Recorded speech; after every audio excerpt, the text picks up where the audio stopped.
So today we're continuing on with our art for the non-artist series, and I'm making this little forest of circle trees, which I really like. So this is what the final product looks like, and I really like it. So yeah, here's what you're gonna need. The first thing is whatever paint you want to use. I use purple, red, and two different whites. A paintbrush, for obvious reasons. Some sponge brushes, which is what you're going to make the circles with. Mine are from a craft store. They were like 10 cents each, like nothing. A permanent marker, as well as some newspaper, which you're going to use to cover your surface so that you don't get it all painty. I just used like flyers, whatever. And then a canvas. This one is, I think, 20 by 24. Don't quote me on that. So yeah, let's get started. The first thing you're going to do is take your flyers and cover your surface or your newspaper. I use flyers, whatever. So yeah, just so that obviously you don't get paint all over the place. Then you want to take your canvas, and if it's wrapped up like mine, you want to open it up. Again, this is kind of obvious. Maybe I shouldn't have included it. Oh well. Okay, so I personally don't like white canvas, like working on plain white. So I always like to give it a background color, even if the background is just white. Like that's just how I roll. Something about the texture of the canvas showing through, I just don't like it.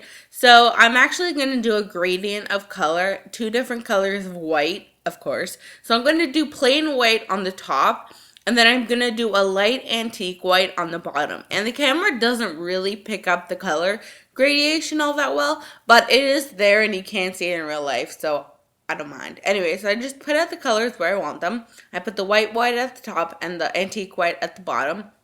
And then I'm using the paintbrush to paint on the colors. And I'm just going to spread out one color. And I'm actually not going to switch my brushes when I do the next color. I'm just going to make sure the whole first color is done and then move on. And you can see here, there's kind of a difference. It's kind of like more yellow toned. But I want to use the same brush to gradient the color. Does that make sense? I hope so. So yeah, it looks really cool and easy. And you can see a difference. I guess the camera here picks it up. But once it's dry, the camera's like, what are you talking about? Okay, so once that layer is all dry, this is optional, but I'm just taking a pencil and drawing on some squiggly so I know like the basic idea of where things are going to be.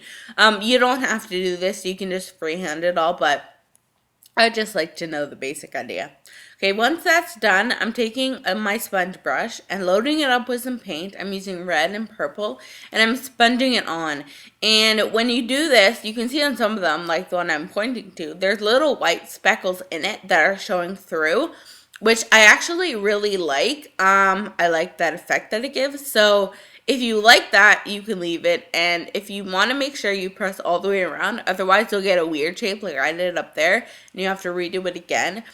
You just want the circles to be circular. So I would say push down and then like kind of circle rotate it around, if that makes any sense. Just so you get the whole thing covered. So I use the lines as a guideline, obviously, and now I'm doing the red, and I counted out, so I'm doing the same amount of each color in each size. So I think there's like 3 or 4 big purple ones, so I did 3 or 4 big red ones, that sort of thing. But you want to try to like put them in different places so it's not like completely uniform. I just think it makes it a little bit more interesting.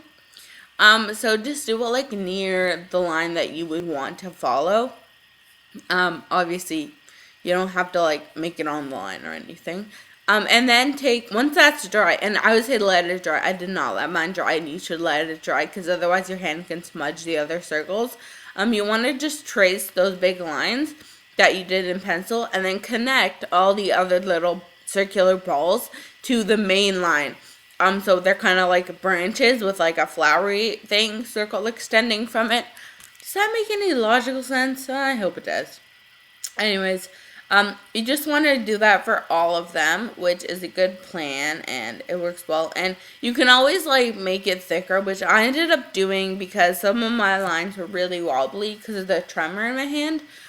Which you're like, what tremor? You can't see anything, but I'm holding the pen so weird, and like it was just bad.